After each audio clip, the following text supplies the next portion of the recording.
Hello, welcome to Now Tell Us. This is where people come and tell us stories. They come and inspire us, educate us, or give us a highlight to a course that is ongoing. Before we proceed further, I would like to know if we have someone who's watching. Are we clear on the sound? Because there had been a technical issue before. So, this is what we want to be quite sure that we are okay. And as we proceed, we would like to hear feedback from you, each and every one of you who's listening, who's watching. And always remember to share our episodes with your friends, and we will appreciate that. At this point, I'm going to welcome our guest today, who is known as Elizabeth Louis. And I hope I got that right. Elizabeth Lewis, but that is fine. It definitely looks Okay, like yeah, Louis. I'm Yeah. I'm used to French. I'm used to French Yeah. names. So Yeah.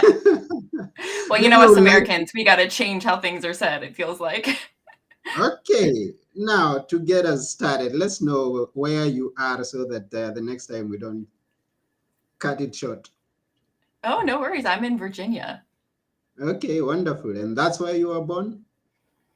Yes, I was born in Virginia, moved back a few years ago.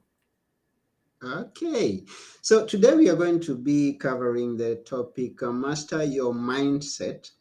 But before we go right into it, we'd love to know. Yes, you were born in Virginia, and is that where you grew up? And how was it as you were growing up? Oh, I mean, I don't have any other experience to compare it to, so I guess it was fine. I mean, I don't know anything other than that, It's if you love history, then Virginia is kind of like a great place to be. If you don't love history, then I don't know. I don't know what to tell you. We got a lot of history here. Where'd you grow up? Mhm. I grew up in Kenya, Ah, how and was that? yeah, I grew up in Kenya, then Nairobi, and it was wonderful. Although right now I'm in Athens, Greece. That's where I'm based. Ooh, that's fun. That's got to be beautiful. Hmm. So, what is it that you do, if I may ask? Yes, so I'm an executive performance coach and I help high achievers develop a winning mindset while increasing their revenue for their companies. Beautiful. And how does it go? I mean, how do you do it? Uh, I do it through using a lot of different tools. This is where I really tailor everything to the client to figure out where they're struggling. But maybe you'll agree with this, maybe not. A lot of our issues kind of come down, and issues might be the wrong word there, but a lot of our dilemmas, I guess I could say, come down to our mindsets and how we see the world and how we see the situation. And so I spend a lot of time working on mindset, but I've helped companies get to the $1 billion mark. I've helped financial advisors increase their closing rate by $4 million in 3 sessions. So there's lots of tools that we can do to kind of close the barrier and shift their thinking and also implement that strategy. But strategy is hard until you have the right mindset. Hmm, that's wonderful. And we would be interested to know how to, as we have put our topic, how to master our mindset. How can I master my mindset and what's Yeah. important? Okay, well, I'll answer the Mm-hmm. second question first. Why is it important? Well, I Mm-hmm. think it's important because if you don't learn how to master your mindset, it's going to be really hard to live authentic to you. It's going to be hard to do the decisions that are best for you. And you might wake up one day and not love your life because you've allowed everyone else to make the decisions for you. And when you can't master your mindset or you haven't, sometimes like external realities dictate how we internally feel. And that just puts you on one heck of a roller coaster that's, in my world, not very enjoyable. Mm-hmm. As for how to master your mindset, there's lots of steps that you can take. And, this is where I encourage people to bring their unique personality because I'm not saying like this is the correct order. This is just the order that I've seen that works best for the average person. And first, it's getting clear like, where are you going? What's that ideal way of living? Who do you want to be? Where do you want to go? What do you want your life to look like? How are you making decisions? How toxic is your thinking, and then working to prune out that toxic and dysfunctional way of thinking that we are all susceptible to, and we all have it. And then it's learning how to practice mindfulness, how to practice acceptance, how to navigate those intense emotions, how to develop a cheerleading self-talk in your own mind, because there's going to be days where like nobody is agreeing with what you should do, and you've got to be your own cheerleader and believe in yourself more than anyone else. And then learning how to communicate effectively. And looking at your profile, I came across two interesting words. Kind of, and I would love to know about it, or the listener or the one who's watching could get it about these two words. One of them is neuropsychotherapist. What is that? Yes. So neuropsychotherapy or a neuropsychologist is going to pay attention to the brain behavior connection as well as your thoughts, feelings, and emotions. Whereas a traditional therapist really just looks at your thoughts and emotions. So that neuropsychotherapist or neuropsychologist is really going to also pay attention to how your brain behavior is helping kind of cultivate some of your thoughts, because our brain can become overbalance in some areas. We could have neurons that are starved in other areas, and we need to feed those neurons so that we can have more of a functional neurology that can also impact having just a healthier psychology and physiology. Good. And what about psychometrics? Yeah, psychometrics is, gosh, the nerd in me is going to come out because I just think it's so much fun. So psychometrics is honestly another way of saying personality testing or personality assessments. With psychometrics, the theory is this, that you are taking a personality assessment and you're comparing it, to the personality or the traits that would be most impactful in that career. So for instance, if you are a CEO, there's certain personality traits that you want to hit to like the T for you to be more successful in that job field than outside of it. And so all of these IO psychologists have come together and figured out what are those traits and what are those qualities to make you exceptional or a rock star in that field. And then, it's kind of like taking an X-ray of that person's brain, and then you compare it to where that person would need to be. And you can start to see where you need to increase a personality trait or decrease a personality trait so that you can be more impactful in your job. Yeah, he's always looking at being more impactful, being more productive, and being of a higher value. Now, we want to thank all those who are watching us, those who are listening to us. And at this point, let me mention someone who's already here. And Andy Charles is saying, yeah, Elizabeth, I love the fact that you are keeping it real. Yeah, it's always been real. Yeah, I think so too. Thank you, Andy, and all the others who are watching. We thank you. We are talking about mastering our own mindset, and that is going to be important in everything that we do in life on a day-to-day basis. And there's another thing that you mentioned in what you talk about. The 5 traits that make us the happiest. Which are those? I would be interested to know. Yes, so the acronym is OCEAN, which can help you remember, and it's openness, conscientiousness, extroversion. Oh my gosh, I just blanked on the A one. Oh no! And then there's the N one. The N is neuroticism. Oh my gosh, I just blanked on the A. I want to say it's like something around agreeableness, assertiveness. Oh my gosh, that is going to drive me nuts. I cannot believe I just we had a we can always come back to that. Never mind. Never mind. And Arya mentioned about effective communication. So maybe that's what we are going to focus on, even to be prepared for the next time that we are going to come and talk about the 5 traits. It's agreeableness. I looked at my notes. It's agreeableness. I got it. Agreeable. Okay, that's good. Okay, take us through now, since you looked at I'll take you through it now. Sorry about that. Okay. Hopefully you guys also have those brain parts. So the big 5 personality traits are openness, conscientiousness, extroversion, agreeableness, and neuroticism. One fun thing to know about agreeableness is the less agreeable you are, the more likely you are to make money, and the less neurotic you are, the healthier your psychology theoretically will be. And so the goal here is to be high with openness, have high, medium to high conscientiousness, because that conscientiousness can cause you to be a little bit more perfectionistic or rigid with your rules and the way you see the world. And the human brain was really never supposed to factor in that right or wrong equation that we so easily want to live by. And then the higher extrovert, the more extroverted you are, the better. Agreeableness is going to also depend on your job. And then the goal for neuroticism is to be very low on that scale. And if you can kind of master that, then theoretically you'll have a little bit better psychology and quality of life. Thank you for that. We have many people with comments and questions. Let's see if we'll get this one correct. This one is directed to you. And the question is coming from one Vivid Chris, and he's asking, which part of brain is usually active for delivering and also for receiving stress? Is this your area?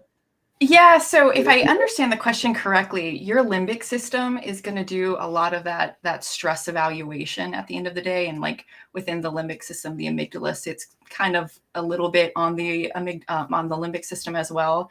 And so if you've had a lot of chronic stress as a child or a lot of trauma as a child, what can happen sometimes is you'll go limbic system to prefrontal cortex, where the healthier way of wiring your brain, like how we would want to be, is prefrontal cortex to limbic system. Because the amygdala can detect a threat in like nanoseconds, and it might not really be a threat, but because you've established that association as being a threat, you can kind of like run through it. So stress is when you're chronically stressed, when you're constantly in the fight or flight or freeze mode, you're in your amygdala, which means you're really more so in your limbic system. And so your goal is to get out of that limbic system by getting out of what's known as a limbic loop, if that makes sense. That's very well answered. Thank you for that. And we keep going. And I am curious to know, in the years that you've practiced, right? A few years back, let's talk of 2 years back, there was a lot of things going on. We all know what went ahead. There was a pandemic. What experiences can you share with us of that period that you're passionate about? In regarding to just like mastering your mindset when there's pandemics, or people are going through some issues, some challenges.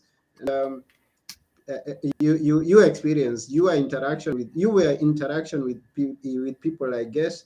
Maybe some of the trainings, maybe you went online and you interacted with a lot of people. You have some stories to tell, I guess. So when COVID happened, my personal life didn't change because I've been working behind the computer for so long, because I work with people all around the world. And obviously I can't travel to everyone. So my life didn't change. If I'm hearing your question correctly, what were some of the challenges that people faced with the pandemic? Is that what you're asking? Yes, and how did they tackle them? What was required, or what was something that they missed to do that they should have done with the right mindset? There was a lot of work challenges, obviously, with COVID, with the shift, and a lot of people had to be mom, dad, teacher, and employee all at once, which, my heart went out to some of those people because that was a lot. My clients didn't really struggle anything with COVID per se. A lot of my clients have high flexibility, and so it's just really practicing that. The one thing that I can say around the whole COVID thing is you have no idea when you're going to die. Live life to the fullest. Don't allow fear to keep you stuck or keep you in bondage or keep you limited, because life is short, and it's one chance that we get. I know for me in 2017, I had no immune system. They literally told me to live in a bubble, like Bubble Boy, which is a movie. It makes me laugh. And I was just like, yeah, I'm not going to do that. And at the end of the day, we know that 98 to 75% of all mental and physical illnesses are due to your thoughts, which means only 2 to 25% are due to the environment or your genes. So your thoughts have a huge impact on if you're going to get sick or not. And it's crazy. Like you can take like cancer or autoimmune diseases, and you can actually start to find what the core psychological issue or emotional or even spiritual issue is within a person to help them then fight that or reframe their viewpoint.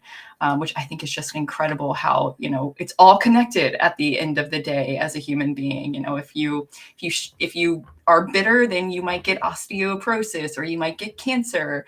And so it's really learning how to not allow the external reality to impact your internal world. And this is where I say, if you don't have a faith system, if you don't believe in something bigger than yourself, it's going to be harder because humans need hope. We just need it. Sure, they do need hope. And thank you for that point, because it's an important thing. I mean, there is so much that we can do on our own, the strength, the wisdom, and everything that we do on a day-to-day basis. But then every single time we have to remember that there's someone who has a power more than us, and we can always look back and tap from that power, that wisdom, and that knowledge. Yeah, so it's a very good point that you make here. And that's the point I like saying, that surrendering yourself to the higher guidance. Yeah. And what's fascinating to me is, again, just the nerd here. There's something called neurotheology, which is the neuroscience of theology in our brain. And what we're finding is we are really wired to believe in something bigger than us. It helps your psychology. And there's not a human in this world who hasn't questioned if God is real or not. Like that's insane when you think 7 billion people have all thought about God. That's crazy. Yeah, it is. It is. Well, wonderful. Then thank you very much, Elizabeth, that we have you here in this show. Yeah. And we are going to definitely master our mindset, taking from the lessons that you've given unto us today. And Yes. we also thank each and every one of the people who have been following us. And please remember to share this with all your friends. Before we go, we'd like you to take charge and about anything that you think that it should be important to share before we leave. I would say when it comes to mastering your mindset, the most important thing is to learn how to take your thoughts captive, because not every thought you have is a real thought. In fact, I use this with my clients. It's a gremlin. I think he's kind of scary. I got the one with glasses, so it's not as scary, right? And if you can see fear and negativity being this guy and not you, it's easier to like take him captive, right? Than seeing it as yourself. And do the work to learn your automatic thoughts, explore what your core beliefs are and do your best to reframe that core belief to being more optimistic and positive, because we know the more optimistic you are, you're going to be more open, you're going to be more trusting, and that means you're going to have a better quality of life, because every single thing we do in life runs through our brain. And so if you cannot learn how to practice thought control, it's going to be really difficult to create a life that you want to live, because you're going to have days that say, where that like gremlin says like, nope, you suck, you're a piece of crap, you can't do anything. And you have to be able to talk back to that guy and be like, no, I'm a child of God, or I'm amazing, or I know I can do this with my effort. And that's one of the biggest like secrets to learning how to master your mindset, is learning how to take each thought captive. And we can have 6,000 to 70,000 thoughts a day. 80% of our thoughts can be, well, actually 1 to 99% of our thoughts can be negative, but 80% typically is what it is for the average person. And 95% of our thoughts are the same every single day. So every single day you are given an opportunity to figure out, what are you thinking? What are you meditating? Because we work to create our most dominant thought. So if your most dominant thought is negative or fear-based or sick-based, then don't be so surprised when you are sick, afraid, or unable to do anything. And so reframe it, because you know what? Can't and can are equal. Faith and fear are equal in substance. You've just got to figure out which one you're going to honor and which one you're going to hold on to. And you might feel crazy some days as you change your thinking, because you're not able to see what you want to see until you do it. And that's part of life, is just moving forward and holding on to hope and faith, and just trusting that something bigger than you has your back at the end of the day. That definitely helps me. And I like something that you bring to light, something that I love. Every listener should take time and think what they are thinking. I mean, it's interesting. Think what you are thinking. Don't just Right? think on free fall. No, be intentional in the thoughts that you engage in your life. I mean, in your mind, Yeah. because they're going to change your life. Be very Yes. intentional. So that's a reminder from Elizabeth. And at this point, we are almost coming to the end. But before we go, I would like Elizabeth to leave us with a few words, being our special guest today, to leave us with words. Um, okay. Um, think what you are thinking. Okay, I love this conversation. Kabira Daisy, thank you very much. We appreciate. Yeah. And if you'd like Elizabeth to come back again and continue with this conversation, please leave that comment there. We'll appreciate very much. And yeah, and even before we go there, how can people reach you if we finish this and they would like to continue with the conversation? How can people follow up with you, please? Yeah. So I'm on, so first off, Elizabeth Lewis, LOUIS.com is my website. I'm very active on LinkedIn, YouTube, and Instagram.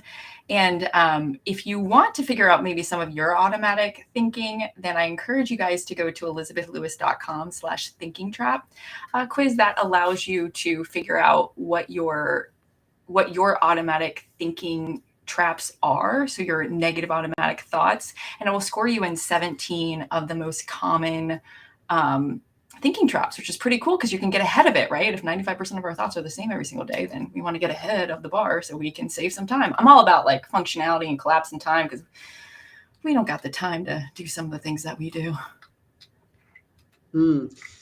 Yeah, so thank you very much. So that once again, that's www.elizabethlouise.com/thinking trap quiz for Yeah. that quiz that she has talked about. And we see that he loves the book. Thank you very much. We appreciate your feedback. And yeah, remember what we've said. Remember to subscribe to every part that we are present on nowtellers.com, on Audible, search for Now Tellers, on Spotify, search for Now Tellers, and connect with us. And yeah, all the wisdom that you are getting from here is valuable to apply to your life. So go do it. Yes, go do it. Yes, Follow him. that He's let's awesome. go back.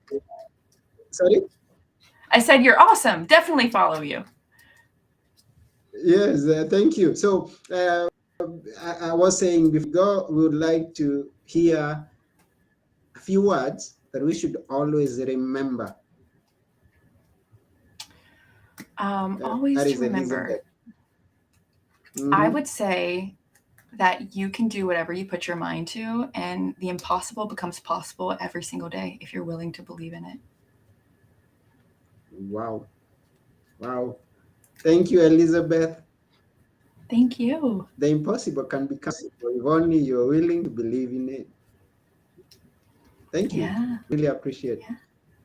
Yes, and that's about it for today at Now Tell Us. We thank Elizabeth for being here. And we also thank you for listening or watching and being with us. The questions, the comments that you put forth, we appreciate.